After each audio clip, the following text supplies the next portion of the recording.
nós temos, a gente tem que ter alguns olhares um pouco diferentes, né? Nós temos, é claro, a questão das safras, né? Então a safra passou a safra, passaram as festas para o comércio extremamente fortes, né? Que é o Dia das Mães, essa questão toda, o Dia dos Namorados, né? Então sempre há uma contratação maior nesse período. Então, se tu for olhar tecnicamente, né, sempre tu vai ter nesse período uma situação de baixas.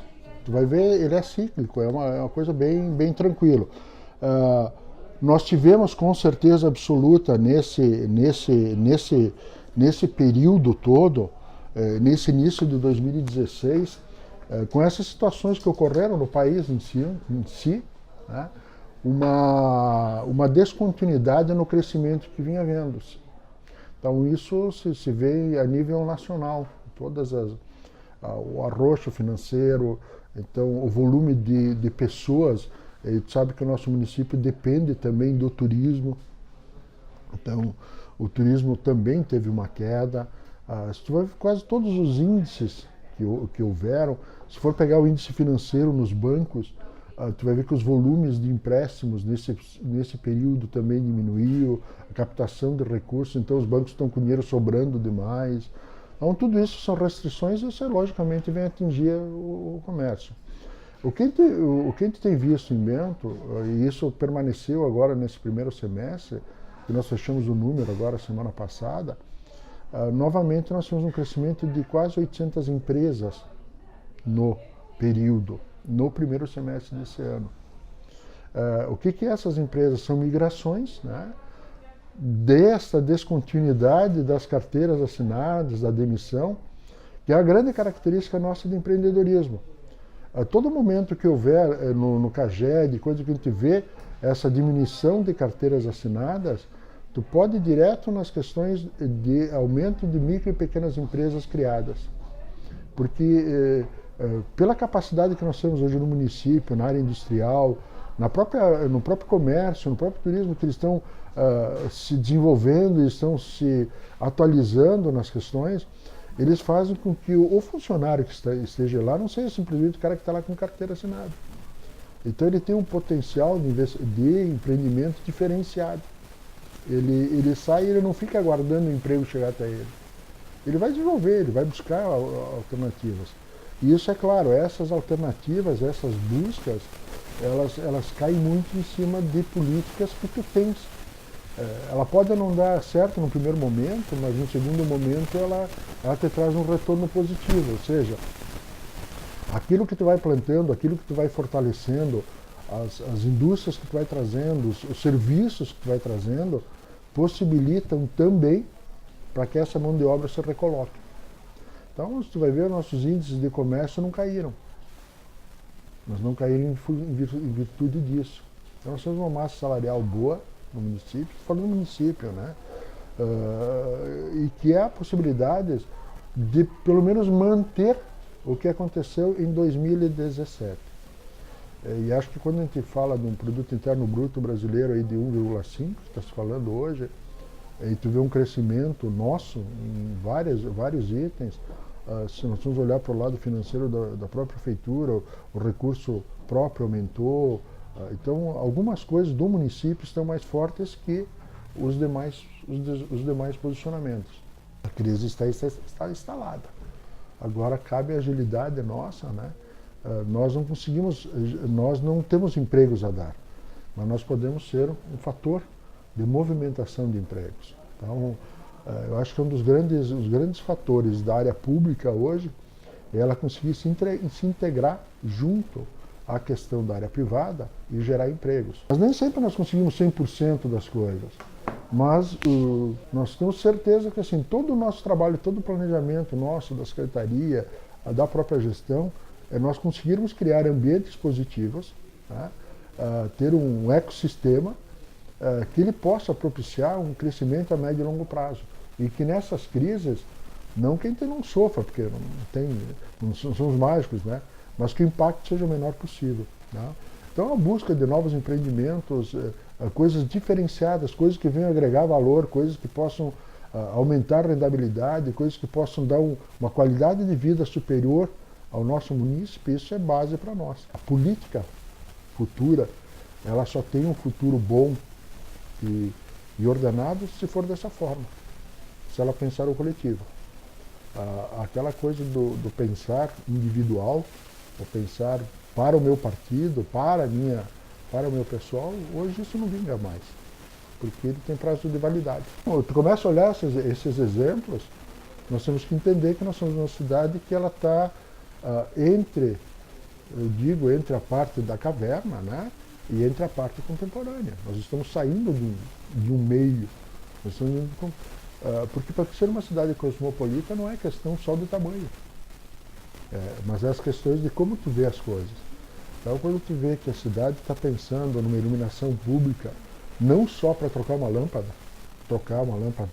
comum por uma lâmpada de LED, para dar economia na energia, mas tu vê que ela está pensando nisso em função de segurança pública, e ela está agregando outros fatores, que é as câmeras de vigilância, a possibilidade de eu adaptar depois software em cima da própria lâmpada para fazer o monitoramento de temperaturas, de umidade, de coisas que possam ser úteis para a comunidade. Daqui a pouco posso botar uma sinaleira inteligente, ter toda uma rua direcionada pelo calor dos veículos, então eu tenho um fluxo melhor de veículos. Quando a gente começa a pensar nisso, a gente vê que a cidade realmente está pensando num amanhã diferente. O poder público está sendo acionado pelas modernidades e principalmente pelo privado, porque essas coisas acontecem porque geralmente o privado vem provocar isso, ele vem ofertar esse tipo de coisa. Talvez ainda, eu digo, a burocracia, né, o excesso de zelo nas leis, ainda podem estar trancando a nossa sociedade. Mas nesse sentido, também a gente tem que ver o outro lado. Nós ainda estamos numa cultura, nós cometemos pequenos delitos todos os dias nós. Coisas simples, coisas básicas, como atravessar uma rua onde tem sinaleira de pedestres com ela fechada. Por que não esperar um minuto para... Então, esses delitos às vezes nos levam a interiorizar e dizer que nós temos coisas que podem ser feitas de qualquer jeito. Então, por essa característica, às vezes tu te obriga a fazer legislações trancando. E essas legislações às vezes trazem burocracia. Elas exacerbam a lei. Porque a lei devia ser prática, mas eu tenho que ter, eu como cidadão também, a consciência que eu não posso fazer aquilo. Nós não estamos só pensando em planos deste governo, senão nós não estaríamos pensando em PPPs, se fosse só para esse governo. Nós estamos pensando que a comunidade merece alguma coisa melhor. E se nós temos condições de fazer ela, mesmo que todos os louros, todas as coisas que aconteçam vá dar um resultado lá no futuro, que seja a comunidade que está bem. Então, acho que esse é um novo pensar. Então, acho que essa é uma coisa que a gente pode trabalhar. Nós temos uma das leis mais modernas do Estado, que é a nossa Lei de Incentivo, 6.012, que ela é do final de 2015, né, que ela contempla, na sua legislação, ela contempla abertura ou ampliação de empresas existentes no município ou de novas empresas. Então, se eu quiser a minha empresa, quiser ampliar aqui dentro, eu vou incentivar. Se vier uma empresa de fora, eu vou incentivar. O que a gente tem procurado é que quando a gente vai buscar alguma coisa de fora, ela não venha simplesmente para ser mais uma só dentro do mercado, mas que ela venha agregar alguma coisa, que traga alguma coisa para que esse mercado nosso melhore, ou pela qualidade, ou por uma atividade totalmente diferente. Então, vou usar o exemplo da usina de lixo. Nós estamos trazendo uma atividade que não existe. Nós estamos criando uma unidade que não existe no Brasil. Uma usina recicladora de lixo transformadora em energia elétrica. Então isso é uma prioridade, isso é um outro ver das coisas. O catador já existe? Sim, o catador já existe, mas ele vai ter uma melhor condição de vida. A usina de reciclagem de lixo existe? Não existe. Hoje o nosso lixo vai para um aterro sanitário e vai ficar lá para o resto da vida, até a decomposição dele. Então são esses olhares, né, que a gente está vendo, está procurando. Uma das grandes coisas que nós temos na cidade Nós somos um polo hoje formador de talentos na área de TI. Então hoje nós temos escolas e universidades com uma capacidade muito grande formando esse pessoal. E esse pessoal é um pessoal jovem, acostumado a lidar com as modernidades, né? Que tem um poder altíssimo de desenvolvimento desses produtos, que precisam ser recolocados no mercado, senão eles vão embora. Então uma das preocupações nossas foi trazer uma empresa para cá e começasse a absorver isso. E uma delas já está aí, que é a Procad. Ela tinha a sede dela toda em Caxias e hoje ela está migrando a sede dela para cá. Então é uma empresa que vai absorver uma parte disso. Existem outras ações, por exemplo, nós estamos trabalhando muito forte para constituir uma pré-startup. Não uma startup, uma pré-startup. Ou seja, nós fazermos que esses jovens tenham um lugar que seja público, que seja de fácil acesso e que ele não precise gastar para chegar até ela.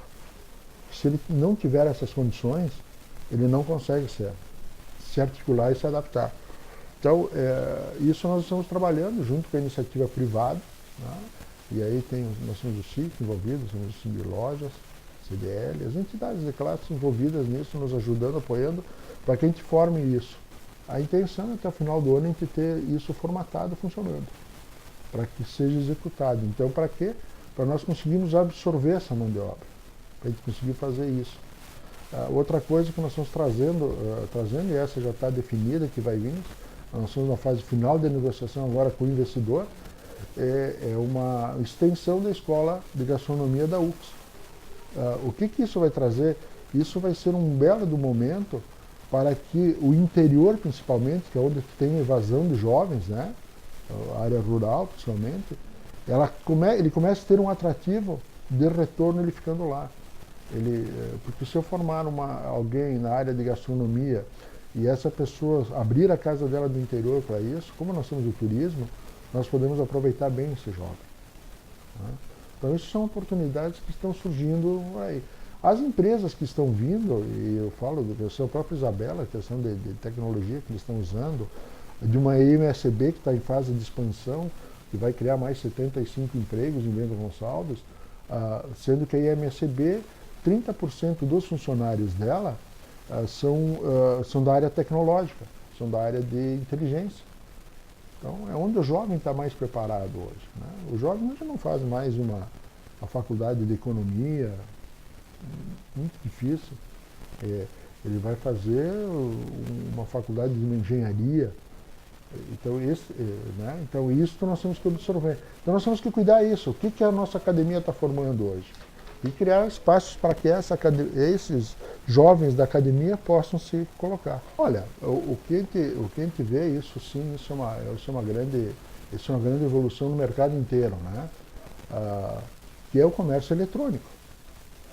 Eu acho que nós temos muito a crescer com o comércio eletrônico. Então, é isto, talvez, que o nosso comércio tem que também se adequar a essas tecnologias. Saber que esse jovem que tu falou, esse jovem quer coisa para a hora, ele quer no momento, ele não quer esperar. Mas ele quer vivenciar aquilo. Ele não quer ficar fora da decisão, porque antigamente o jovem ficava fora da decisão. Hoje, além do jovem ter a questão da rapidez, ele tem a questão fundamental que é da decisão. Ele tem que fazer parte daquilo. Se ele não fizer parte, ele não gosta. Outra coisa que nós temos atrás, eu acho que isso é outro incremento, e aí atuando junto com o turismo, acho que nós nos consolidamos como um mercado de eventos. Eu acho que Bento Gonçalves hoje tem essa fortaleza como uma boa cidade para eventos. Embora ainda nós estejamos recusando eventos por falta de leitos. Porque também nós temos que entender que leito para evento não é o mesmo leito de hotel de executivo. Então nós temos um número bom de hotéis hoje, mas nós temos uma parte que é destinada ao executivo. E não é o mesmo cara que vem para o evento ou vem para uma feira, para um passeio. Né? Então, eu acho que cabe ainda para nós, dentro do comércio, dos serviços, então, esta ampliação, este aproveitamento desse tipo de público. Tem alguma ação que a Secretaria está Então, nós estamos na captação, tá, de eventos diferenciados. Quais são os eventos diferenciados? Então, os eventos que envolvam esportes. Teve um evento agora esses dias aqui que foram de automóveis antigos, né? Traz um público totalmente diferente. Este público é o público que Bento precisa, porque é um público que fica mais que um dia aqui. Ele não é só um passeio, ele é destino. Eu acho que ela ficou estabilizada, né? Porque o que aconteceu? Na área de turismo, embora tenha muitos empreendimentos que surgiram, são empreendimentos familiares. Então você vai ver, é a família que está trabalhando, né? Então isso é bom porque agrega aquilo que nós estamos falando antes de segurar o jovem no campo. Ele tem um fator de ganho, ele está em casa, ele conhece a cultura, ele está aí. Né? A geração de novos empregos, então, é um foco para essa área, se dará se eu trouxer mais competitividade em hotéis ou começar a pensar em outras coisas. Por que nós não temos resorts em Bento? Por que nós não temos um aparato de hotéis, não só executivos rápidos, mas hotéis onde eu possa trazer minha família? Quais os eventos que eu posso trazer o meu filho para Bento hoje? Então isso também já faz parte do nosso planejamento estratégico. Porque a atração turística não precisa estar só no interior, né? Eu tenho que ter no interior e tem uma coisa extremamente importante. A característica do interior eu tenho que manter. Porque o turismo que veio a Bento é por causa do nosso interior. Se nós transformarmos o nosso interior em regiões imobiliárias, em chácaras, nós vamos perder a identidade. E aí nós vamos perder o turista. Eu acho que nós temos que ter um cuidado muito grande nessas políticas, nesse traçado, de nós preservarmos o nosso interior e sim criarmos condições, então aí que nós estamos falando, de criar condições que no entorno a gente consiga, dentro da parte urbana, se consiga trazer coisas novas que possam atrair pessoas para que fiquem mais e aproveitem mais o nosso interior como ele é. Mas sempre assim, né? Sempre tendo o equilíbrio. Você não pode exagerar, não pode nada, não, pode. Mas isso vai trazer alguma coisa ou isso simplesmente vai ser exploração imobiliária para que novos 10 ou 20 moradores morem naquele local? O nosso interior é para moradia e para desenvolvimento do turismo autossustentável. Uma das PPPs que nós temos alinhadas, tá? E só nós não colocamos ela em prática porque nós não temos braços para abraçar tudo. Mas está no nosso planejamento estratégico. Se tu entrar no site da Prefeitura, nas parcerias público-privadas, ela está lá, chama-se a Praça Centenário.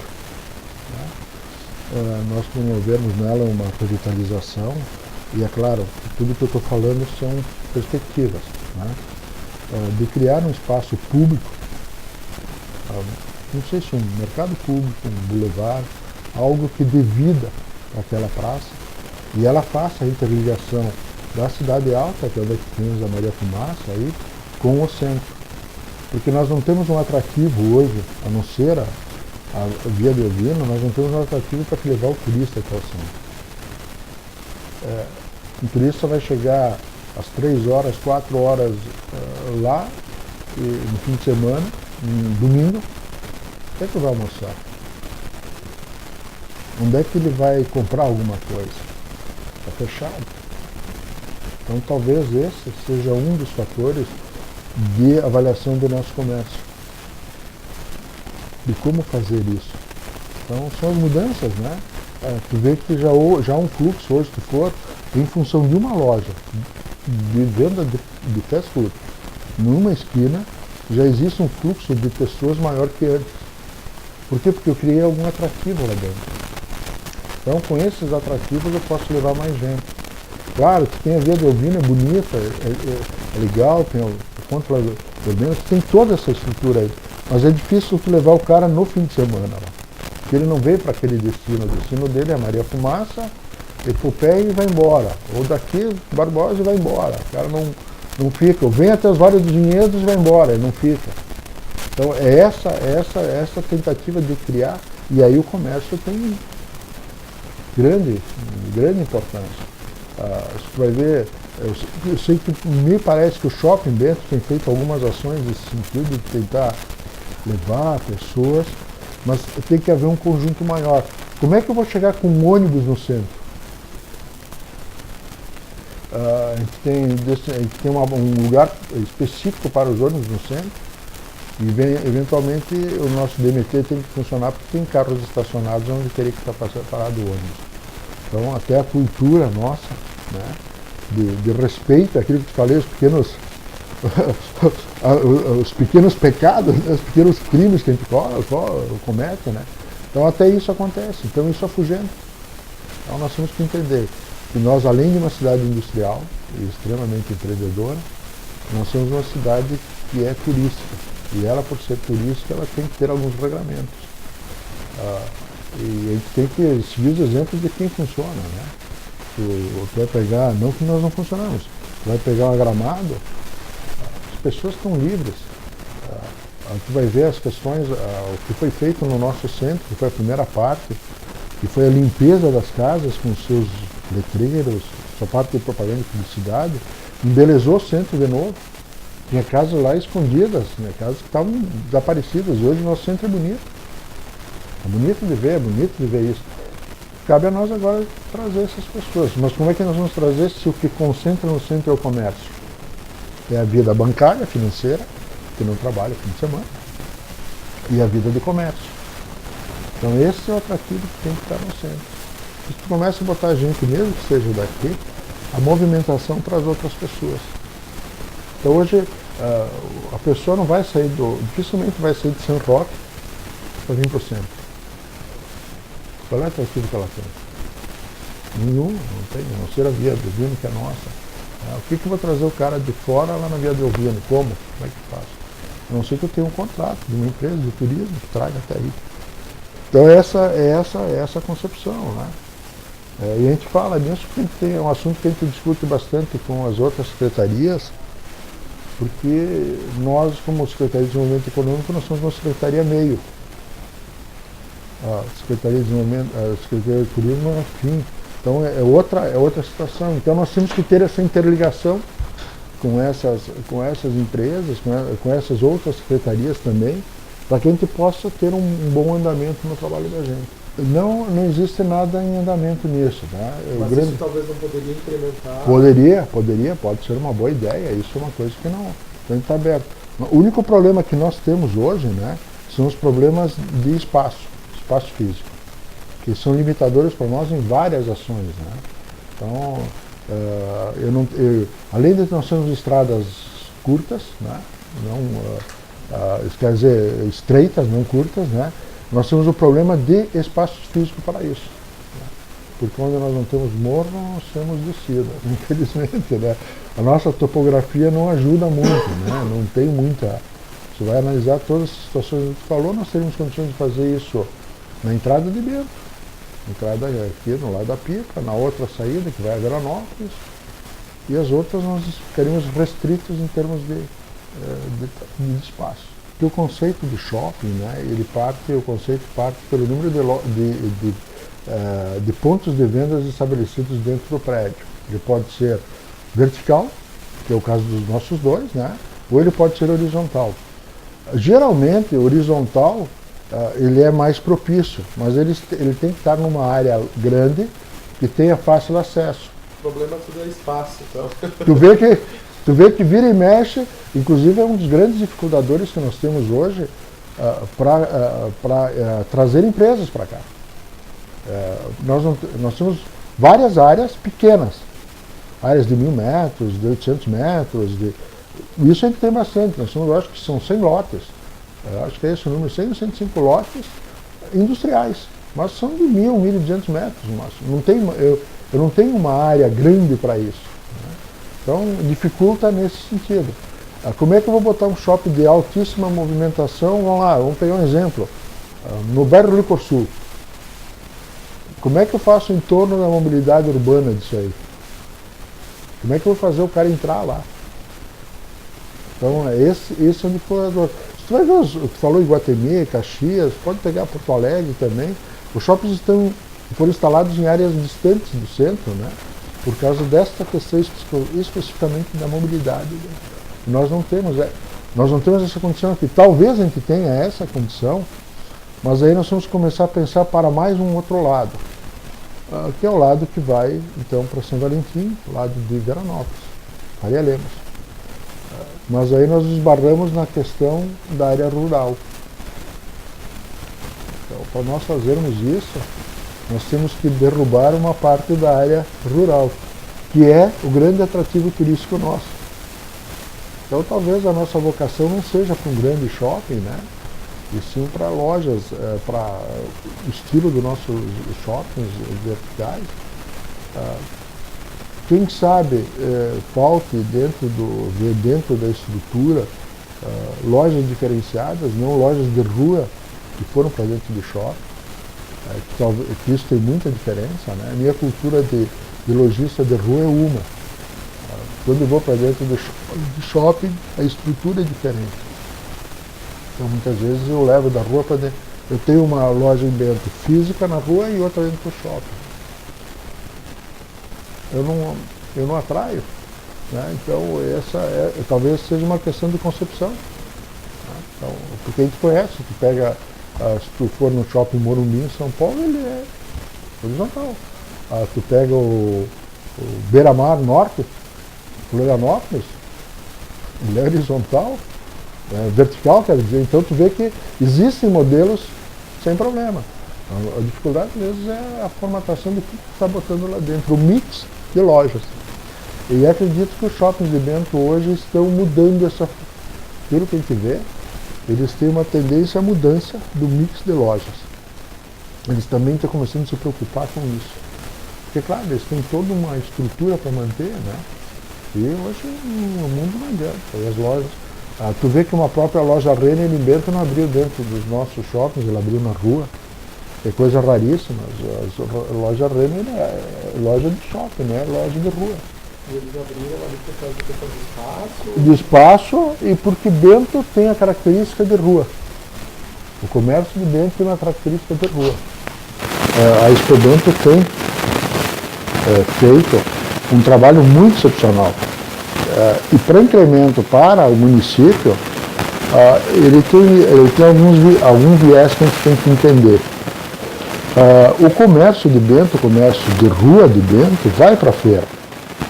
Não todos os expositores, não todas as empresas, nem todo mundo tem a condição de ir, ou nem todo mundo vai, né? Então é aberto para que essas empresas de Bento vão. E a gente sabe que essas empresas de Bento que vão lá, aumentam o faturamento delas, elas não perdem no seu local base e aumentam o faturamento por causa do número de fluxo de pessoas que vêm de fora. Ela tem uma finalidade muito forte para a agroindústria nossa. Então, a prefeitura apoia bastante ela, inclusive com compra de espaços dentro da própria feira para a agroindústria. Então, se for ver a área vinícola, a área agrícola de pequeno porte, agricultor de pequeno porte, ele está amparado nisso. Para ele é importante essa feira porque ele desenvolve uma boa parte do produto.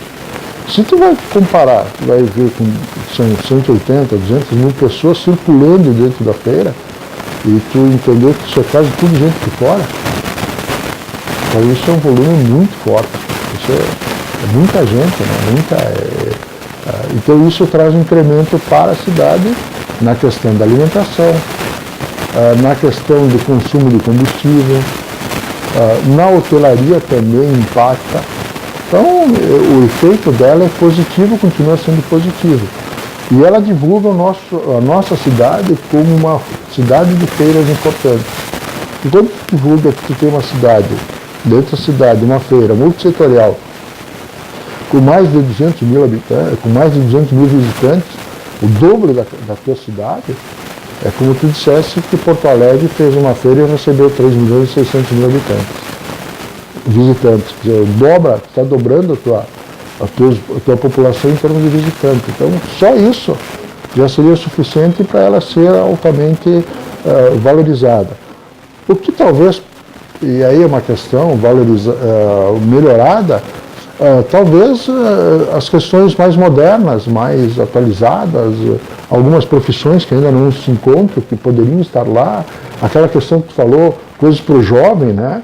Daqui a pouco, esta questão de o que o jovem pode fazer na cidade. Daqui a pouco a feira pode se prestar para isso, ela pode ter esse viés, um viés educativo. Então, talvez poderia ser por aí, mas a formatação dela é muito bem feita, por isso do êxito dela. Então, a minha lembrança da Fenavinho, cara, eu tenho várias lembranças. Na época de criança, que eu morava aqui, depois fui embora, quando vinha visitá-la, e quando eu fui vice-presidente de marketing em 2005. Então, na 12ª Fenavinho, quando nós retomamos ela, fazia 10 anos que ela não acontecia também. Ela tinha criado um hiato. Então foi muito difícil a retomada dela. Mas é uma feira que projetou Bento Gonçalves no mundo. Não só no Brasil, no mundo. Porque Bento ficou conhecido como a cidade do vinho. E a partir daí também houve a perspectiva dos móveis atrás disso.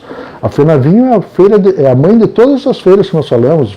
Tu falou do Expo Bento, tu vai pegar a Móvel Sul, a firma, todas essas feiras foram surgindo lá dentro. Que foi o primeiro impacto, né? Na época de crise, toda aquela situação da história que a gente conhece da Fenavinho. Eu acho que ela mudou a personalidade. Em 2005 nós fomos buscar o apoio do interior e nós movimentamos todo o interior, para te ter uma ideia, numa das fases de escolha das embaixatrizes, em Pinto Bandeira nós tínhamos quase 5.000 pessoas dentro do ginásio. Então ela ainda é viva, ela é muito forte, o nome é forte, a ideia é forte. Nós temos que fazer alguns aparos, algumas coisas que ficaram de condições de dívidas que ela ficou, de condições de como operacionalizar ela. As pessoas hoje têm uma outra visão. As feiras, nós temos que entender que esta é uma feira extremamente importante para o município, mas ela não é uma feira do setor vinícola. Ela é uma feira da comunidade. Ela é uma festa da comunidade. Ela não é uma firma. Ela não é uma Móvel Sul. Ela é todas elas juntas. Então eu acho que é esse o caminho que tem que se procurar e tem que se acertar. Eu sou um fã incondicional da Fenavinho. Eu sempre serei, sempre vou ser voluntário em qualquer coisa para fazer a Fenavinho ter o seu brilho. E aonde tu fores, tu fala em Bento Gonçalves, o pessoal fala na Fenavinho. Isso é. Tanto é que se vai ver o maior volume sempre de todos os tempos da Fenavinho, foram públicos de fora, principalmente do Rio de Janeiro. Então é uma marca que está muito forte, é uma marca muito... Ela projetou Bento Gonçalves. E ela está viva na memória ainda. Claro, nós temos que fazer essas aparas, essas coisas que foram ficando do passado. E acho que, assim como em 2005 nós retomamos ela é possível ser retomada. Ela aconteceu em 2005, 2007, 2009. Por que não retomá-la, né? Então, só que talvez nós não tenhamos que pensá-la num primeiro momento gigante como ela era. Eu acho que ela adormeceu. A gente acordar ela e fazer um trabalho de base. Se tiver que ser de um fim de semana, que seja de um fim de semana. Se tiver que ser em anos pares, ímpares, diferentes do ano da Festa da Uva, ver Caxias com todo o potencial de Caxias, teve dificuldade para executar deles, e isso que o desafio transformar dela numa sociedade. Né? Quando tu perde a questão que ela é não de um setor, mas sim uma festa da comunidade, pode ocorrer isso. Porque não setor... de quem ela é hoje? Ninguém sabe, né? É do setor vinícola? Não, não é. Do setor... Não é. Do setor comunitário também não é. Então tem que definir qual é o rumo dela, quem é o... Aí a comunidade, e aí eu acredito na comunidade de Bento Gonçalves. Eu acredito em todos os setores da comunidade.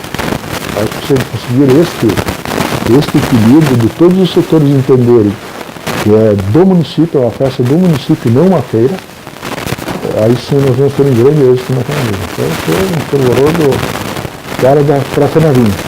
Olha, eu acho que a número 1 dela, o de hoje, né, já está consolidada, marcada e já fomos premiados por isso, é a questão da desburocratização de empresas. Tá?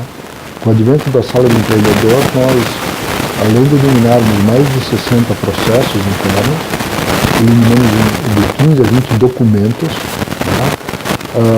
Saímos de uma média de 65 a 68 dias para abrir uma empresa de baixo risco, para hoje empresas de 24 horas. Então, eu tenho empresas hoje que abrem hoje, se ela não necessitar o alvará sanitário, porque aí existe a questão da visitação, da verificação da empresa, no dia seguinte ela está aberta e muitas vezes no próprio dia ela já está liberada. Né? Então eu acho que isso foi um grande avanço. E aí esse grande avanço se teve a união de secretarias, quando se trabalhou em conjunto. Porque dentro da sala do empreendedor não é só a Secretaria de Desenvolvimento que está aí. Eu tenho o IPUB, eu tenho a Secretaria de Meio Ambiente, tenho a Secretaria de Finanças, tenho a Junta Comercial e tenho a Vigilância Sanitária. Está tudo no mesmo ambiente. E hoje, de forma pioneira no país, nós temos a unidade do SEBRAE, que está dentro da sala do empreendedor. Então hoje, se forem empreendedores que quiserem empreender no município de Bento Gonçalves, vai vir na sala do empreendedor e que vai ter todas as orientações técnicas e todas as orientações de gestão no mesmo lugar. Então, orientação técnica da regularização, prefeitura através da sala do empreendedor. E as questões de gestão, de trabalhos de gestão, tu tens o SEBRAE, que é teu parceiro do lado. De forma exclusiva, nós temos um convênio com o SEBRAE para licenciamento ambiental e estudo de impacto de vizinhança, UIV, feito com parceria pelo SEBRAE. Então, em média, custa de R$ 1.500 a R$ 1.600 cada um desses licenciamentos, e o SEBRAE arca com 70% desse valor e o investidor com os outros 30% parcelados. Então, isso é uma iniciativa, esse é recurso do SEBRAE dentro do município de Bento Gonçalves, conseguido através da sala do empreendedor. Então, eu acho que esse foi o grande marco. Tá? O segundo marco é o que está acontecendo agora, que são as PPPs. Tá? Eu nem vou falar dos outros trabalhos que a gente fez, como comentamos antes, a questão da publicidade propaganda, a melhoria de sentido, a questão de fiscalização, de legalização, de legalidade das coisas, de vistorias. Tá? Agora são as PPPs, que é outro foco da Secretaria. Então nós estamos aí, terminamos na sexta-feira passada, temos a audiência pública da usina de resíduos sólidos urbanos. Na segunda-feira nós terminamos a parte pública disso também, então nós terminamos todo o processo. Então agora nós estamos na fase final, redação do edital, que é lançamento daqui 15 dias provavelmente do edital de concorrência pública para elaboração na implantação da usina de resíduos sólidos urbanos. É o marco porque é a primeira PPP no estado do Rio Grande do Sul, como projeto, aprovado dentro de todas as características, e será a primeira usina de resíduos sólidos urbanos transformados em energia do país.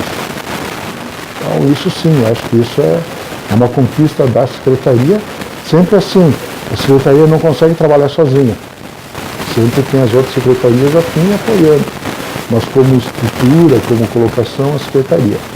E a Secretaria, a outra que está em fase final também, que é a de iluminação pública, né? Que é a outra que vem logo em seguida. Eu acho que essas grandes conquistas, né? E a gente conseguir fazer com que a lei de incentivo, que foi criada em 2015, saísse do papel e produzisse os 9 investimentos já atuando, já trabalhando, e mais os outros 8 em fase final ou em implantação. Então isso que eu acho que é o grande diferencial da Secretaria. A gente conseguiu ter uma aproximação com o meio econômico e deixamos de ser apenas uma secretaria que distribuía briga ou fazia favores.